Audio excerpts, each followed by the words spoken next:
સુરત મહાનગરપાલિકાના પૂર્ણાના 2 કોર્પોરેટર્સ સામે એસીપીમાં અરજી કરાઈ છે। 10 લાખ રૂપિયાની લાંચ માંગ્યાની કરી હોવાના આક્ષેપ સાથે એસીપીમાં અરજી કરાઈ છે।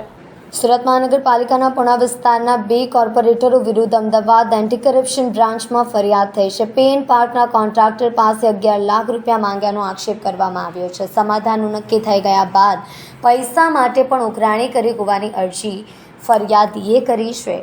વરાછા રોડ હીરાબાગ સ્થિત શુભમ અપાર્ટમેન્ટમાં રહેતા ફરિયાદીએ સુરત પાલિકાના વોર્ડ નંબર 17ના વિપુલ સુહાગિયા અને વોર્ડ નંબર 16ના કોર્પોરેટર વિપુલ જીતુ કાછડિયા સામે ગંભીર આક્ષેપો સાથેની ફરિયાદ અમદાવાદ એન્ટી કરપ્શન બ્રાન્ચના ડાયરેક્ટરને કરી છે। પેન પાર્કના કોન્ટ્રાક્ટરે ફરિયાદમાં જણાવ્યા મુજબ અમે પાલિકામાં પેન પાર્ક ચલાવીએ છીએ। ગત 6 માર્ચ 2024ના રોજ મગોબ ટીપી સ્કીમ નંબર 53માં મલ્ટીલેવલ પાર્કિંગમાં કોર્પોરેટર વિપુલ સુહાગિયા અને ચેતુ કાછડિયા આવ્યા હતા અને રાઉન્ડ માર્યો હતો। પાર્કિંગના જ મકાનમાં પાલિકા શાકભાજી માર્કેટના ઓટલા બનાવ્યા અને માણસો દ્વારા રસોડાનો સામાન મૂકવામાં આવ્યો હોય તેના ફોટો લીધા હતા। બાદમાં પાલિકાની જગ્યામાં ગેરકાયદેસર દબાણ કરી તકરાર ઊભી કરી હતી। સમાધાનની વાત કરી 11 લાખ રૂપિયામાં પતાવટ થશે તેવું કહ્યું હતું। અમારા દ્વારા ના પાડવામાં આવ્યા બાદ તેઓએ પાલિકાના અધિકારીઓને બોલાવ્યા હતા। અધિકારીઓને મધ્યસ્થી કર્યા બાદ પતાવટમાંથી 10 લાખ નક્કી થયા હતા। અધિકારી અમારી પાસે માફી પત્ર લખાવ્યો હતો। 5 દિવસમાં પેમેન્ટનું કહ્યા બાદ ઉઘરાણી કરી હતી। આપનું નામ? હિતેશભાઈ, કોણે પૈસા માંગ્યા હતા, શા માટે? જીતુભાઈ કાછડિયા અને વિપુલભાઈ સુહાગિયા આમાંથી પાસેના કોર્પોરેટર છે। ત્યાં અમારા પાર્કિંગ મલ્ટીલેવલ પાર્કિંગમાં આવેલા પછી આટો માર્યો પછી અહીં બાજુમાં અમારું સબ્જી માર્કેટ આવેલું છે। ત્યાં કોઈ અમારા માણસો દ્વારા કરિયાણાનો સામાન મૂકેલો। કોર્પોરેટરે એવી તકરાર કરેલી કે અહીંયા તમે એસએમસીમાં ગેરકાયદેસર કબજો કરેલો છે, તમારી પર ખંડણીનો ગુનો લાગશે ને આ ગુનો લાગશે ને આ કલમો લાગશે ને એવી વાત કરેલી। એટલે અમારા માણસોને ગરબાઈ ગયેલા।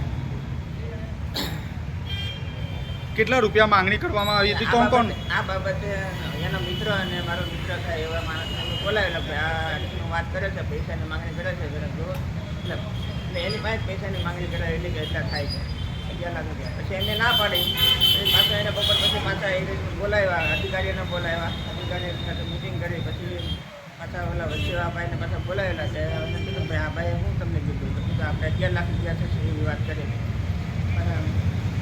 પછી એને કહીને એવું નથી કર્યું 10 લાખ રૂપિયા પતાવટ કરવાની, 5 લાખ 5 દિવસમાં દઈ દેવાના। આ લોકો કોઈ કાર્યવાહી નહીં કરે અને કોર્પોરેટર આ રીતનું ડન છે। 5 દિવસ પછી પૈસા નહીં આપેલા એટલે વિપુલભાઈનો પેલા ભાઈ ઉપર ફોન આવેલો કે હજી ઓલા ભાઈનું પટ્યું નથી, જરા ડ્રિંક કરેલી।